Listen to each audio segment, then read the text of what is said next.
It all started with a very simple idea. Tell the stories of how successful middle market CEOs made it to the corner office. I'm Brant Handley, founder and managing director of Resource Options International, or ROI. We're the USA's premier executive search firm focused exclusively on empowering middle market companies to attract, hire, and retain A players while transforming top executives' careers and lives. ROI's Into the Corner office is dedicated to discovering how middle market CEOs advance their career, and we're making these remarkable and sometimes quite unbelievable stories available to you for the very first time. Listen and learn about the challenges they've overcome, the interesting people they've met along the way, and the lessons learned that steered these executives' unique journey into a middle market corner office of their own.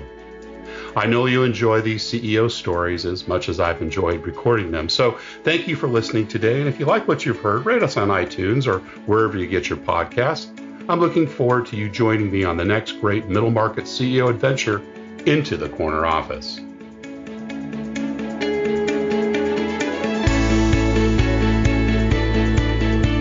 My guest today is John Ruhlin. John is the world's leading authority in maximizing customer loyalty through radical generosity. He's the founder, CEO, and author of Giftology and has been featured in Fox News, Forbes, Fast Company, Inc., and the New York Times. While becoming the number one performer out of 1.5 million sales reps for one of the world's most recognizable brands, John developed a system of using generosity to gain access to elite clients and generate thousands of referrals. He and his firm now help automate this process for individuals and organizations like UBS, Raymond James, D.R. Horton, Keller Williams, the Chicago Cubs, and Caesar's Palace. John and the Giftology team can help any individual turn their clients into their own personal sales force to drive exceptional growth.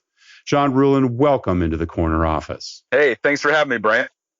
Well, it's great to have you here. Gosh, we met back in early May of 2019 at a wonderful conference, Current 19, of our mutual organization, C12, and I was enthralled.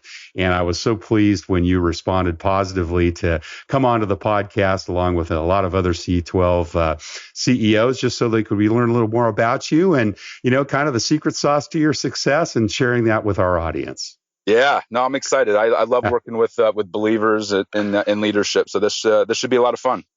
Awesome, John. Well, let's get started. And I know parts of your story, and pardon my laughter in advance, because I know you've got some pretty funny angles and directions that have taken place over the years. But let's start with those early years and tell us a little bit about where you grew up and, what your early family life was like. Yeah, well, a lot of times people hear the Cubs and some of our professional sports franchises that are clients, and they either assume they can't work with us, or John got lucky and his dad was like VP of sales or something for the Major League Baseball, and he grew up like in New York at a country club. The exact opposite's true. I'm a farm boy from Ohio. I grew up milking goats every morning, one of 6 kids on 47 acres in the middle of Nowheresville, Ohio. And, fantastic. Where were you in the pecking order of the 6 kids? Second oldest. Second oldest. Yeah. Okay. So in the middle there. And I hated baling hay every summer when everybody else was going to the swimming pool or Disney World. I was up in the hay mile. It was 125 degrees. And, I was like, this is for the birds. I want to do something else. And decided I'd get great grades and go make mom proud and be a doctor. But my life really kind of changed, really out of desperation. God had a different plan. He didn't want me to be a doctor. I went intern with Cutco, the knife company. A lot of people are familiar with Cutco. Right. It's like the Rolex of knives and handmade up in New York and blah, blah, blah. But they have a huge internship program. And I had a buddy of mine who was going to seminary, and he was the antithesis of a salesperson, and he was selling these crazy knives.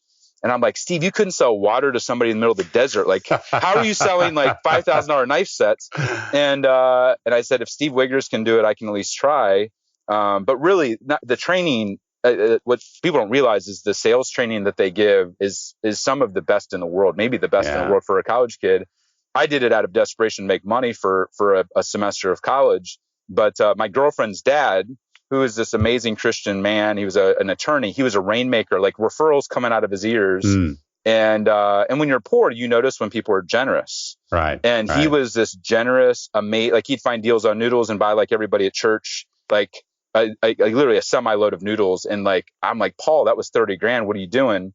And so I remember pitching him the idea of giving away. I thought all of his clients are CEOs of financial advisor firms and construction companies and real estate companies. I thought maybe I'll buy him a pocket knife for Christmas. That was my hope, my desperation. I was pitching him twice in 2 weeks, and he changed my life forever. He said, John, I don't want to order pocket knives. Could I order 100 of the paring knives? Wow. And I'm like, That's Paul, such a good why? Yeah. Why? Like, you're gonna give a bunch of grown men CEOs a kitchen tool? And I'll never forget it. This was the line that really changed. God used to change my trajectory. He's like, John, in 40 years in business, the reason I have more access, loyalty, referrals, deal flow, I found out that if you take care of the family in business, everything else seems to take care of itself. So true. And that was that was the lightning bolt moment. That's awesome. Well, I want to rewind a little bit, hear a little bit more about your earlier days and your time with your parents. Did they both grow up on farms too, or you come from a family of farmers? Yeah, my mom grew up one of 13 kids. Oh my gosh! And wow. My grandfather was a farmer, and so I have 62 first cousins.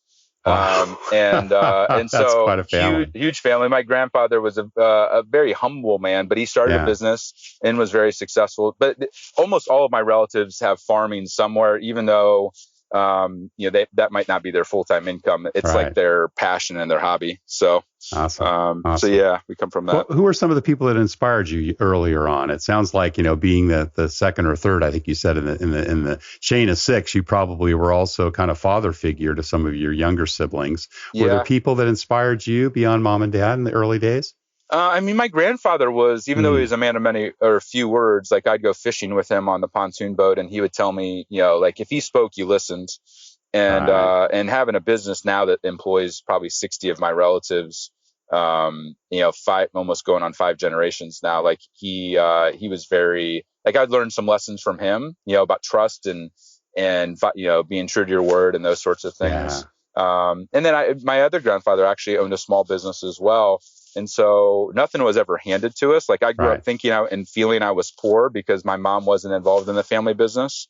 But my father was into sales. He was always a great sales person. Unfortunately, my parents split when I was pretty young. Okay. And so it was kind of a blended family. And so I would say I was always seeking out father figures because of that split. And so I've always felt comfortable. Like I joined Rotary before I was even out of college at 21 because I had mentors that were seeking those mentors. They were pillars of the community, and they're like in their 60s, 70s, 80s, and I'm 21, and I felt very comfortable hanging out with those people. I was never the guy out like partying and buying beer. I was always wanting to get ahead and be around people that were 100 times more successful than I was. Awesome. When did you come to Christ, and what role did he play in your upbringing? Yeah, I mean, I grew up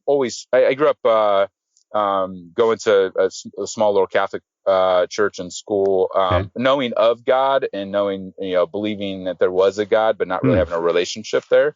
Right. When I was 17, a guy on my basketball team who was like the stud tri-star athlete, straight A's, like humble guy, like he started inviting me to go to Bible study. And I'm like, you go to Bible study on Sunday? What are you talking about? A Wednesday night Bible study? Like, this seems so weird to me. But then he started inviting me to this marathon, volleyball marathon practice. And I'm like, oh, I'll play volleyball. Of course, Bible study was after that. And that was opened my eyes to, he got me tied into a group of believers that loved on me. And I just was like, man, I didn't realize, I almost was half ticked off because I was like, I spent like little bait many and years switch there. Well, no, not at that. It was actually more upset at that going to, the school I went to, religion class for 6 years. I never got to know who Jesus was. Never got to know Jesus and have a relationship and any of that. So I was like, what the heck? Now I've come to terms with, I think there's a lot of amazing people in all different walks of us, different sects of Christianity. But at the time I felt a little betrayed. But yeah, there was this, when I was 17, I accepted Christ and went from, I was going to go to and that changed where I went to college. It changed, it changed everything. Were you a good student in school? It sounds like he was. Was that also a goal of yours to get good grades and go on to college? Yeah, I never got 1B in school because I hated the blue collar stuff, and I was always the pleaser, the overachiever. So school fortunately came easy to me, and at least in that regard it did. But yeah, I was like, that was my ticket out. It's like go be a lawyer or a doctor, get straight A's and go be a lawyer or a doctor. That was the only 2 people I knew that made money outside of. Sure. So yeah, that was kind of the goal from an early age. You mentioned sports. What other kinds of things did you do outside of class? Music, theater, public speaking, anything like that? I played basketball since I was young. Has always been a passion. I Okay. always wanted to be an NBA player, and that just wasn't in the cards. I'm still play to this day, once or twice a week at 5:30 in the morning with a group of guys, and love the sport, love following it. I played, a handful of other things. My mom, in her wisdom, never let any of us 6 kids play, or my 5 brothers play football. She said it was like not good for your head and your brain and all this other stuff. I'm like, Mom, come on, everybody's playing. I'm like, she was Well, was you're always Iowa, the black right? sheep. I mean, come on, that's it. Ohio, yeah. I mean, it's a big right. deal. Football Hall of Fame is right, 45 minutes away. That's right. But she was like, before there was a Whole Foods, she was shipping in like holistic vitamins and going to the chiropractor, and and she came from the medical field and left it because she felt like it was broken even 40 years ago. So she was on the cutting edge of a lot of different things that everybody thought she was weird. So I grew up, I think, with a willingness. Yeah, I think because of my mom, I grew up with a willingness to be weird, because she was like, if it's the right thing, it's the right thing. I don't care what anybody else thinks. And so I got that, I think, a lot from my mom. And so I even to this day, people are like, how do you do that thing? Like, how do you sell knives? Isn't that weird? And I'm like, my mom's always been willing to be weird in a good way, not just some people are weird for the sake of being weird. Right. But if it's part of your core beliefs and you really feel like, it's at a core level, it's your truth. So anyway, yeah, I grew up loving sports. Big inspiration for you as well, though. Yeah. What about entrepreneurial things? I know we're going to get into Giftology and the work you did through vector marketing, et cetera, but were the things that you did growing up, did you have the ubiquitous paper route? Did you sell Christmas cards? Do those types of things when you were younger? I did. I worked for my stepdad had a tree business. And so I worked as the brushy, using the chainsaw at a young age and chipper and all that kind of stuff. So I made good money, working hard that way. I would say the one thing I did do when I was in middle school, I went and bought candy at the 5 and dime store, and I would sell it during study hall and band. And I remember counting. Repackaging it, buying it in bulk. And I remember counting. I think I had like $160 that I was counting in study hall, and the teacher saw it, and I got turned into the principal, and my candy shop got shut down. So I was like, it's so funny. You're about the third or the fourth CEO where that story has come up. People figured out, go buy in bulk at Safeway or what have you, and sell it in individual pieces. How long did that go on for? Were you able to do that for a couple of years, or did that only last a couple of weeks? Yeah. Count your profits. Got stuck. This is socialist. This is socialist. What are you talking about? Like, why can't I make money at school? Like, there's a captive audience. They didn't plan ahead. Why should that not be a business opportunity for me? Yeah, they got shut down in 2 weeks, unfortunately. Now, did you pay your way through college? It sounds like you probably had to, given your upbringing. And, what did you do to kind of support that education process? Yeah, I definitely did. My mom and dad said, hey, we want you to go to college, but, with 6 kids and one very meager income, like, that's just not in the cards. So I knew early on. Right. And I think that's part of what motivated me. It's definitely what motivated me to start my first little business when I was a freshman in college, working for the cable company. I was able to make $50 an hour climbing the ladder, and had my own little pickup truck. What were you doing for them?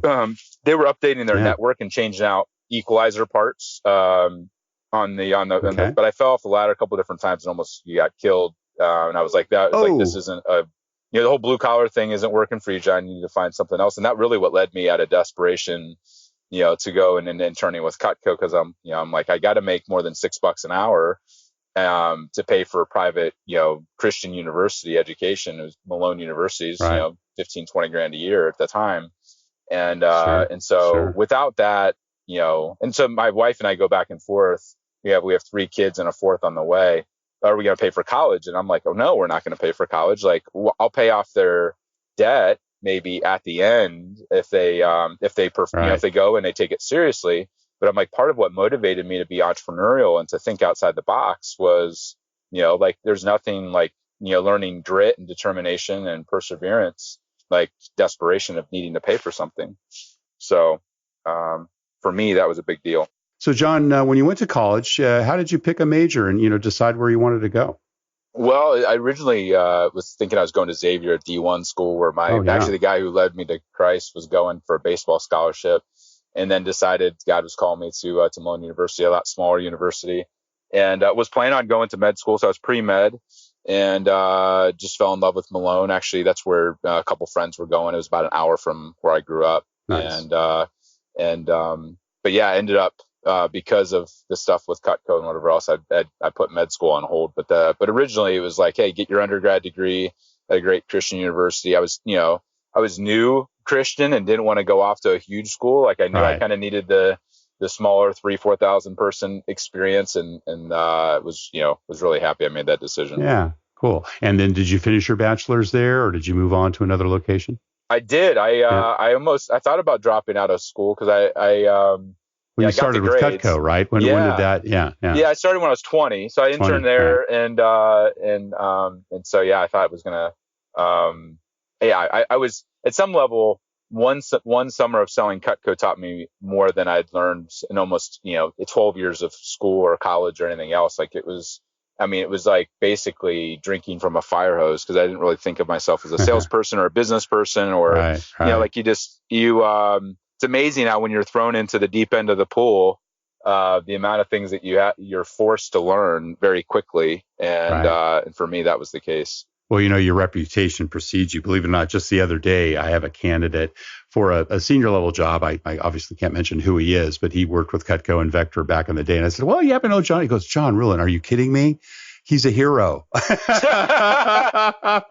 And he was in a district over from you, but he was very familiar with your background. And gosh, you've been working with him for how many years now? 15, 20, close to that? Yeah, I interned with him 19 years ago. And even to this day, people like, the New York Times will reach out and like, John, what's the hot new sexy gift? What's the hot thing everybody's picking? And I'm like, the stupid Same knives. thing it was 20 years ago. I'm like, the stupid knives are like, are you serious? Like, they think I'm joking. I'm like, no, like, it's actually what's still to this day, like one of the most popular gifts that people buy through us. And people are shocked that we're still connected to them. I'm like, we still have a handshake agreement. Like the owners of the company, it's privately owned. They're just the people who lead the company are just, like salt of the earth. I mean, they're running a $300 million company, and they're flying, commercial and connecting through to save $100. Like they're just humble. These humble, just, honest, amazing. I can't speak, often enough about just the leadership and who they are. Well, they're fabulous. I started a new diet and a workout program where I do a lot of smoothies and so forth. So I literally travel with my own knife, because often I find myself in hotel rooms, et cetera. And so I better get one of those Cutco sets myself. I lost my little blue light somewhere along the way. So what was that first job out of college, or did you go straight to Cutco and become full-time straight away after you achieved your degree? Yeah. I interned with Cutco. I thought it would if I was lucky, it would last 4 weeks. I committed 4 weeks. That was kind of like the, like sink or swim. You're either going to figure it out or not. And I did 40 appointments in my first 10 days. Wow. And so, when I started working, when I went and pitched my girlfriend's dad, like that was the life changer. Because I was when he bought 100 business gifts and for his top 100 clients, I was like, oh my gosh, like it really wasn't about the knife. And that's where people mess up. They choose the what of the gift first. And really the gift is just the delivery vehicle. But I realized that nobody was teaching people how to use generosity, true generosity and gratitude as a competitive advantage in business. And so when I went to go talk to people about this, they didn't care about the knives, but they all cared about how they could 100x their referrals or how they could increase their profits by 20%. And I realized, like, when I actually modeled what Paul was doing, I would get access to $200 million companies, and I'm 21 years old. And I'm like, holy crap, this stuff works. like not only is not anybody teaching it, nobody's doing it or using it. And so I was like, this is my, I got to the point where I was like, this is my calling. Like, I'm going to create a business, an outsourced gifting agency. And so I never really considered myself a person selling knives. Like even Cutco, when I went and turned in my first order that was really large, it was for 1,000 knife sets. Like they thought it was fraud. And they turned it in, and they thought I sold a credit card, or collected credit cards, I was flipping the knives because they're real protective of the brand where it could be sold at. They thought I was selling them on eBay or overseas, and but I always told people, like, it's not about the gift, it's about the system. It's basically redirecting people's marketing dollars, and so I really consider myself a marketing agency that was just using a tool that nobody else was using. So once I made that decision, it was like, why would I go $250,000 to $500,000 in debt and go to school for another 6 years when I can go when at the end of the day, like I really didn't even like cutting people open or anything. I was doing it because I like people. And frankly, I was motivated by the money, which was the wrong motivation to go be a doctor. Sure. And so my heart was changed and it was like, dude, you're like, this is what, God's called you to do, is to go teach people how to be more radically generous. Well, and you're using knives in a very different way than surgeons. Yeah, I didn't think about it that way, but yeah, no scalpels, no bandages. Hopefully, very different. So very Giftology, different. I mean, you've alluded to it, wonderful concept. And those of you of our audience that haven't had a chance to go to John's website, it's giftology.com, right? And please get a chance to go there. He's got some wonderful tools, and some of his presentations, you'll just be enraptured by this whole concept of really giving ahead, right, as a way in which to build your business. And again, as he said so often, it's not about the gift, it's really about the generosity you show the people you work with. Now, did Giftology get founded pretty close after you, or pretty soon after you got out of college, or did you work with the Cutco folks for a while? Tell us a bit, kind of the evolution to get you to where you are today. Yeah, we didn't coin the term Giftology until 3 years ago. Okay. And so it was the Ruhlin Group for a long time, but nobody knows what the Ruhlin Group is. Right. I mean, but what's interesting is we published the book 3 years ago, but a lot of what's in the book I learned 19 years ago. Yeah. And people are now like, we're getting silly. We're charging 30 grand for a keynote domestically and 60 grand internationally. And my wife is just baffled that people even pay me $1 to speak, because she's like, I remember when you were begging to speak for free. Like, how are people paying that much? And a lot of it is like, I'm like teaching. She's like, you're teaching people the same thing you were teaching in college. Like, why are people paying you more money now? And it's like, well, because now, because of the level of clients and there's the success behind it. People are now really like coming out of the woodwork, like, oh, you're an overnight success. I'm like, yeah, after 20 years, like, it's amazing. But a lot of the core principles that are in the book, I learned from Paul, like the idea of, going all in on a handful of people versus going mediocre on the masses. Like, that was Paul. Like, he would pick up the tab on a dinner as a surprise for people at a pizza shop after a game, not because it was a business tactic. It was just, he was always asking himself, what's the most I can do here? And most people, even Christian leaders, if they're honest with themselves, they might be generous in their charities or in their business or in their family, but they're cutting corners in how they treat people in their business, their employees, their clients. They're not going all in. And so it's so funny. Like, people are like, Giftology came out of nowhere. I'm like, well, maybe the term Giftology came out of nowhere. Right. But the concepts of being generous, it's always been there. It's always been there. And frankly, it's what's in the Old Testament. Like, exactly. Because it's back to biblical. And of course, Christ, is the example of that. And look at Paul, look at the biblical Paul, right? The mentoring he did with people like Timothy, and, all the letters he wrote to the various churches. Wow, what a giving soul he was, right? Yeah. In terms of giving his knowledge and what he's provided us centuries later as it relates to really kind of how to live our lives daily. Yep. Yeah. The idea of being radically generous and being a gift giver, it's the 5 love languages. Like, there's 5 different ways you can give. They're all love. Yeah. And in business, people, I think a lot of Christian leaders have thought of it as a weakness. Like, I don't want to be too generous. I don't want people to take advantage of me. And what's interesting is, like, Southwest Airlines is one of the most profitable airlines on the planet. What's their theme? Love. That's Loving on people, going the extra mile, big hearts. And so, like, I hear people talk about conscious capitalism, and I laugh, and I'm like, conscious capitalism is supposed to be Christianity.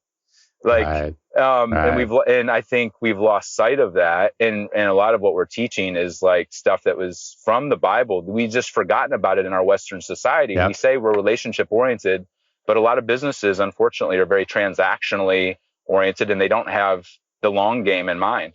Yeah. In the secular world, John, it's sometimes difficult, particularly as we become more successful, to really stay close to Christ and stay close to, our core beliefs. How do you do that every day or every week? What does that look like for you?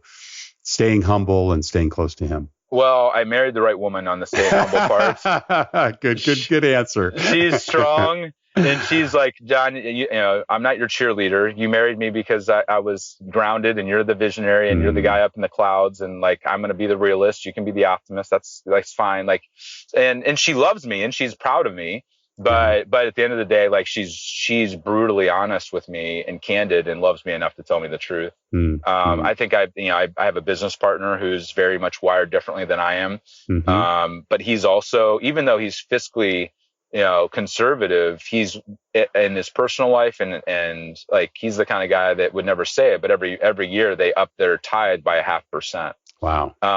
And so I tend to surround myself with other givers that I have a couple different groups that are outgive clubs where we try to outgive each other.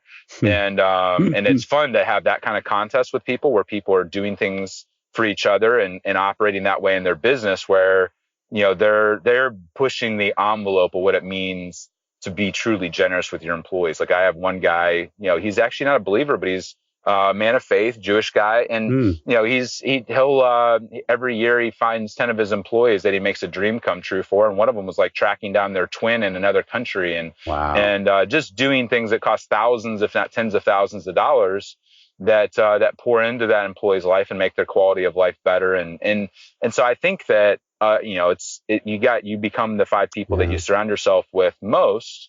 The books you read and the people, Charlie Tremendous Jones had that quote, those are the influences. And so if you're not in the Word and you're not surrounding yourself with people that are living in the Word, then we can all become pretty stingy and selfish and self-centered. And if you're around people that are doing bigger things and being more generous, then I constantly, like there's a couple author groups that I'm like, I don't qualify to be in this group based upon the number of books sold and keynote fees and whatever else. They make me feel, I like surrounding myself with people that make me feel small, not in a bad way, but in a good way. It's like, playing basketball. If you want to play varsity, and you're on JV, go hang out with a bunch of dudes playing varsity. Don't stay in the JV league. And so I feel like in business, the more you surround yourself with people that are being radically generous with their relationships in a truly ongoing, consistent way, not for show, but because it's the right thing to do. It pushes my envelope to step up my game. Yeah, so true. Any kind of daily devotional? I know you're involved in C12, so I'm sure you attend as many of the monthly meetings as you can, but anything else that you do on a personal one-on-one nature to stay close? Yeah, well, I spend time in the sauna, either reading a devotional, reading the Bible, or just quiet time praying.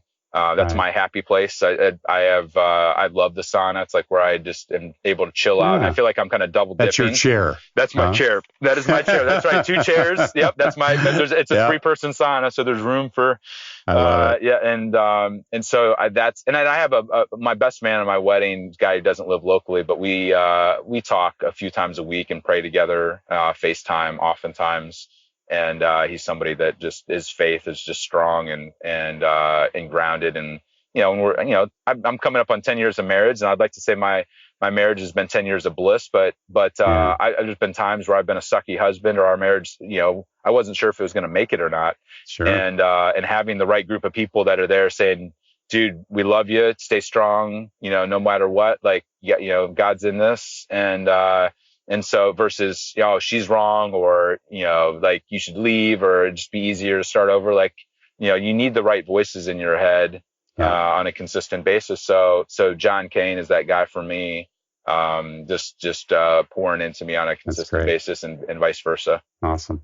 I remember back in May when I first heard you speak, Giftology has had its ups and downs over the years. And it sounds like most recently you've been on a pretty strong trajectory. How many employees now? And, what's your reach, so to speak? Yeah. So we're fortunate. All of our suppliers like Cutco give us dedicated staff on site to handwrite the notes and all the little things. Great. And so we're able to play like we're a Fortune 100 company from a scale perspective, but we actually only have 12 employees. And so I'm and then fortunate. All the outsourced folks. And all the outsourced folks. Yeah. And so I see this, all companies, but it shocks me how many companies I send gifts to all of my suppliers that are nicer than most people send to their best clients. Right. And I feel like most companies, if they're honest with themselves, they don't have a business without their suppliers. And they treat them like garbage, or they constantly are turning the screws to them saying, hey, can you drop it another nickel on pricing? I'm like, I tell my employee or my suppliers like Cutco, I want to make sure you're making money because I want you to be around for another 20 years. Yeah. And I want you to, when my call comes in, I want you to take it first. And I want your employees to stay an extra shift to push out the order or take care of things. And And I want preferred pricing for sure. But it's amazing to me, like how many people don't take care of their suppliers. And for me, like I love my employees at Cutco, even though they're not on my payroll, so to speak. I gift them like they are. That's so awesome. You know, my wife has a great saying, and she always reminds me, said, Brant, always remember the assistants, always remember the admin support, always remember the people that kind of make things happen, because, you know, they're the gatekeepers, but also, you know, they work the hardest. And, you know, it's always very gratifying when you show the type of appreciation to those folks who really are a key part of your extended team. And I've always found I get it back tenfold. Yep. I treat, we call it the inner circle. Yeah. You know, my gifting budget started out $500 a month when I was in college. It'll be $500,000 for the year personally for gifts. Wow. And 80% of that is targeted at spouses, oftentimes wives, of my employees, my clients. The spouses are huge because they're underappreciated, and yet they're the ones that, you know, that are the supports, the backbone, the encouragement. But yeah, the assistants and the receptionists. I learned that from Paul. Like he treated the janitor at the same level as the CEO, not as a tactic. It was just the right way to treat human beings. But when you like the amount of times when I'm sending a gift and I send the same gift to the CEO as I do the assistant or the event planner or the staff, and they see that. They may never say it, but they see it. They're like, wow, you're treating me with the same amount of respect as the person cutting the check. And guess what? The amount of referrals that my clients get, and the doors that get opened, and the inside information of saying, hey, now's not the right time to ask for a deal or a proposal or whatever. Like, how about you wait 3 months because this happened or that happened? Like, they go out of their way to not only advocate, but to help position what you're doing. And I see these pro sports teams that give like, you know, Ritz-Carlton level gift to the executive, and then like a Motel 6 level gift to the assistant. I'm like, you guys are dumb. Like that is just even from a selfish business perspective, like that's just a dumb move. Like, don't you realize it would make more sense to turn that around? If they were going to like that, exactly. And so it's a simple concept of loving on the people around the executive, the decision maker, but it's so powerful. Love everyone always. How has your leadership style evolved over time? Have you, found that you kind of are managing your business a little differently today than you were 20 years ago? And if so, how? Yeah, well, I think I've always been, relatively hands off. That got me in trouble with my assistant right-hand person when I was just a team of, two, me and my one person. That got me in trouble with her stealing and taxes done wrong and whatever else. So I've always, I think early on I thought I had to do everything, in order to be considered a real leader or a business person. And now like I'm at a point where I get so much excitement. Like I got a burner phone and took 30 days off this summer for the first time ever, and literally disconnected from everything. And I love when I hear like so-and-so, showed up at the conference or the event or took the phone call, and we like them better than you, John. And I'm like, that's awesome. Great. That's good to hear. Yeah. I'll do more of that. Yeah, do more of that. So I think early on. By the way, John, your voicemail box is full. I don't know if you knew that or not, but that's another ploy. Yeah. I don't really need any more messages. No more messages. No more messages. Yeah, exactly. So I think I've been more hands off and more empowering to those people, and but okay with it from an ego and pride perspective of saying like, I want to build a team of people around me that are way better than I am, and being okay with that and not feeling threatened, but feeling excited that, I have an all-star team and I'm not the smartest guy in the room by any stretch of the imagination. What do you look for when you're making bets on the people you invest in and hire? Well, a lot of the women, or a lot of the people that work for us are women that are college educated, stay-at-home moms that are remote workforce. I feel like the emotional intelligence, unfortunately, of women is better. They're better gift givers naturally. So they're better at it, and they appreciate the flexibility of, like we pay to have all of our employees' houses cleaned every other week, and that makes it a lot easier. I remember you mentioned that. That is so cool. And so we do think, we pay for unlimited babysitter and pay for their date nights. We're talking about now paying for marriage retreats. And so I feel like they're appreciative of things, but their attention to detail, their follow through, their follow up, their ability to gift, the emotional intelligence, all of that is better. But at a core level, the guys that I'm hiring are givers. Like I'm not trying to, it's like, the old adage of when they asked, I think it's Herb Keller, hey, how do you train your staff at Southwest Airlines to be so friendly. He's like, I don't train friendliness. I just hire people that are already friendly. They were raised that way. They were raised that way. They hired cheerleaders. They hired, that was who they looked for early on. And so I don't try to convert people to teach them how to be givers. And what's interesting is that's carried over into even clients I look at. Like we're talking about creating an assessment of, are you a giver, a taker, a matcher? Because if somebody's not a giver, I probably don't want to work with them. Right. And I'm not going to try to convert you into being generous or being a giver. If you're a giver and you want to give at a higher level and have your giving be more strategic, then you're a good client for us, or even a good employee. And so early on, I used to try to convert everybody, including employees or clients, like, this is why you should be a giver. And I'm like, gosh, like, that's just painful for everybody. That's a hard road. That's a hard road to hoe. Like, that's just not fun. So, but finding people that are already amazing givers, and that, like a couple of the employees that are high level, they've taken a massive pay cut because they they want ownership long-term, and they buy into, this is a calling. This isn't, like going and working at some Fortune 50 company just for a paycheck. Like, if you want to impact the world and inspire 1 million leaders to go be radically generous with all of their relationships. Yes, we all want to make good profits and a lot of money. Like, this isn't a non-for-profit business. Sure. And we're not trying to help people just, hold hands and sing Kumbaya and like, this is a legitimate business marketing strategy. But working with people that are already generous is just such a breath of fresh air versus converting people. What would you say is most unusual or perhaps unique about Giftology as a company? I mean, the all employees being remote, we don't have a physical office. That's on the more unique side. I think the culture of how we, I tell people, you can't expect Ritz-Carlton service unless your employees have been to the Ritz. And so that mindset of really caring just as much about the employee. We spoke at Google twice in the last 5 years. And the amount of people that came up to me afterwards and said, hey, like, Google's awesome, but they just want to keep us on campus working 24/7. Like, you're actually, like, I'm thinking about now, like, we watched this documentary called Stink that talked about all of the chemicals that are in your clothes and cosmetics and all this kind of stuff. And so you spend a third of your life on a bed. And so I'm buying all new mattresses for my family, because I'm like, you're breathing in whatever is coming off of that mattress. And this company reached out wanting to sponsor us and give us, free $5,000-$10,000 mattresses for my family. And I'm like, well, that's great, but what am I doing for my employees? If I really care about their health and well-being, shouldn't I be taking care of them the 8 hours that them and their spouse are sleeping? And so I think we think differently about, yes, I want their best work, the 8 hours that they're with us, but I want them to be even better as human beings when they're at home. And one of the guys I recently was with really asked me a question that really turned me on my head. He basically said, hey, how would your employees, if there was an NPS score for your employees' kids, what would that be? How would they rate the company? And I was like, holy crap. Like, that's a real NPS score. Like, that puts perspective on it. If you get that NPS score right, you're probably going to get the right NPS score from your clients. But I think a lot of people don't think that way.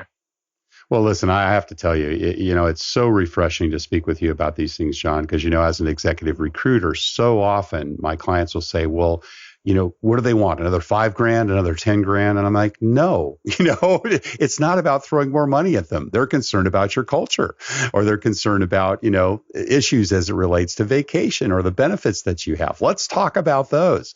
And you've just touched on so many great ideas that I want to share with my potential clients and say, let's give them maid service, right? Let's give them, something that's out of the extraordinary. That's going to create the really wow for your company. And it's probably going to cost you less than $5,000 a year. And, we just need to think differently. And I just love that, John.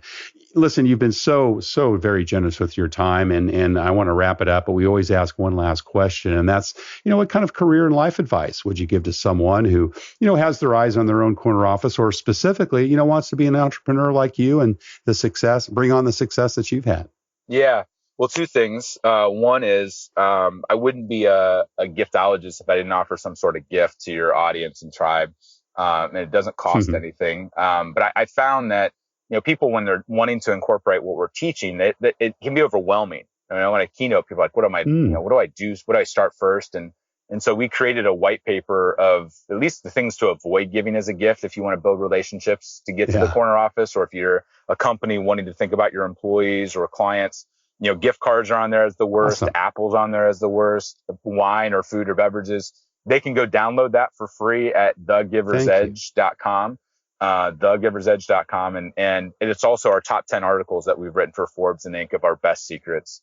But specifically to your question, what I'd say is that, most people in any company, there's politics, big or small. And most people, when they're trying to climb the ladder, they're stepping on people and, they're trying to manipulate or whatever else. What I found is that, the people, if you're world class at what you do, you can't suck it, as a service or as a leader. Like you have to be, you have to go do the hard work that it takes to be, to have a company or be a great leader or lead a company. But what I've seen, and the book Give and Take is a great example of this, but givers, most takers or matchers have like what I call a bullseye on their back of like, when you start climbing the ladder, people get jealous and want to secretly grab a hold of your leg and pull you back down to where they're at. And I think that when you're generous, when you pour into your people, when you celebrate people, when you go all in on people, you see people, instead of having a target on their back, they want to lift you up because they know that when you're going up the ladder, you're going to reach back down and pull them with you. And so at a core level, like we all want to be altruistic and like these amazing givers, but we all kind of listen to the station with them. What's in it for me? And when you take the time to pour into other people and are a giver and are known as a giver and you're world class at what you do, I see those people rise up above, whether they're an entrepreneur or whether they're, when you're generous that way, people want to see you succeed. And so that would be my recommendation. And playing the long game is not 3 months. That's what most people's long game is. Like I tell people all the time, if you're not willing to commit to us on us outsourcing your gifting for 3 years, then don't come as a client. It has to be a heart set and a mind shift. Do more harm. If you try to be generous for 6 months as a tactic and then go back to being Ebenezer Scrooge, you're actually going to do more harm than good. And so commit to it for decades, not for minutes or months or even, a year. That would be my recommendation. John Ruhlin, founder, author of Giftology, and of course, CEO of the same name company. Thank you so much for sharing your journey into the corner office. Hey, thanks for having me. Thank you for listening to Into the Corner Office with Brant Hanley. We hope you enjoyed hearing our guest CEO story as much as we did. If you want to hear more CEOs reveal their journey into the corner office, please subscribe via iTunes and tell your friends and colleagues. For more information about Brant, Resource Options International, and the mighty middle market, visit www.goforroi.com. We look forward to having you join us for our next episode.